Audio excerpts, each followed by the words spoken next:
السلام عليكم ورحمة الله وبركاته. أهلا وسهلا بكم وحلقة جديدة من حلقات برنامجنا احكي يا فنان. النهاردة بنستكمل سلسلة حلقاتنا عن نجوم الظل المنسية في السينما المصرية، ونجمة الظل النهاردة هي زوزو حمدي الحكيم. زوزو هي سكينة في فيلم ريا وسكينة بتاع صلاح أبو سيف، وهي المديرة نعيمة في فيلم بيت الطالبات، وإنجي في فيلم وائس لماء اللي باعت جهاد وما كانتش تعرف إنها أميرة، وعزيزة أم أمال فريد خطيبة إسماعيل ياسين في فيلم امسك حرامي، ونفس دور سكينة في فيلم إسماعيل ياسين يقابل ريا وسكينة، وعطيات في موعد مع السعادة مع فاتن حمامة، وخالد شادية في فيلم غضب الوالدين، وواحدة من الأربعة اللي اتجوزهم كمال الشناوي في فيلم جوز الأربعة، وهي الأم في فيلم المومياء رائعة شادي عبد السلام، وغيرها كتير من الأعمال. وإحنا صغيرين كنا دايما بنسأل إزاي يعني إبراهيم ناجي كتب الأطلال في واحدة زي زوزو حمدي الحكيم، على اعتبار يعني إن زوزو ما كانتش حلوة خالص. السؤال ده كان بيخلي ناس تشكك في إن القصيدة الخالدة اللي لحنها الصنباطي وغنتها أم كلثوم مكتوبة لزوزو من الأصل، إنما يعني بغض النظر على إن مراية الحب عمياء ومش شرط اللي يحب مارلين مونرو وإلا فلا، فإحنا ما شفناش زوزو غير لما كبرت. في عدد من مجلة الكواكب سنة 1932 كان على غلافها واحدة مزة السنين، وهتتفاجئ جدا لما تلاقيها زوزو حمدي الحكيم بذات نفسها.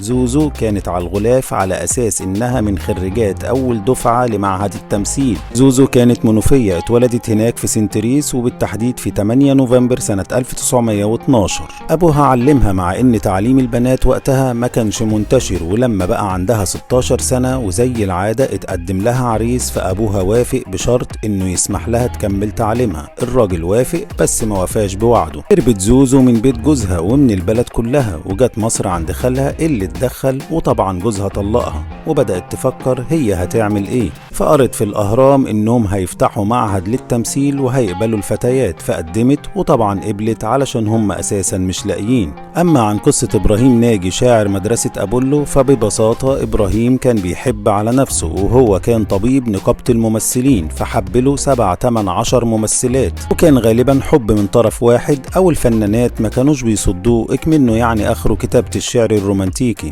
اللي ما فيش طالب في ثانوي إلا وعد عليه قصيدة من قصايده. لا تقل لي ذاك نجم قد خبا، يا فؤادي كل شيء ذهب، ذلك الكوكب قد كان لعين السماوات وكان الشهبا. من بين القصايد اللي كتبها كانت الأطلال. يا فؤادي لا تسل أين الهوى، كان صرحا من خيال فهوى، اسقني واشرب على أطلاله، واروي عني طالما الدمع روى. ولولا أم كلثوم اللي غنت أجزاء منها على أجزاء من قصيدة تانية، كانت اترصت جنب اخواتها في الديوان ومحدش سمع عنها، إنما دي تحديدا فعلا كانت لزوزو، وكتب لها أجزاء منها على روشتة، ومعاها إهداء إلى زوزو حمدي الحكيم. في الثلاثينات زوزو كانت مشيبة الرجالة، لدرجة إن محمد التبعي الدنجوان محطم قلوب العذارى والسيبات جري وراها فترة واتجوزها فعلا شوية، ولما الموضوع اتعرف قال إنه كان بيغيظ بيها روزا اليوسف. المهم كبرت زوزو زي ما أي حاجة بتكبر، وربنا ما وفقهاش قوي في التمثيل، مع إنها كانت مستمرة، فقررت تتجوز وتستقر وتستكين في البيت. فاتجوزت واحد اسمه حسين عسكر، رجل مال وأعمال ووجيه أمثل وعيلة عريقة، وكان طبيعي إنها تعتزل التمثيل.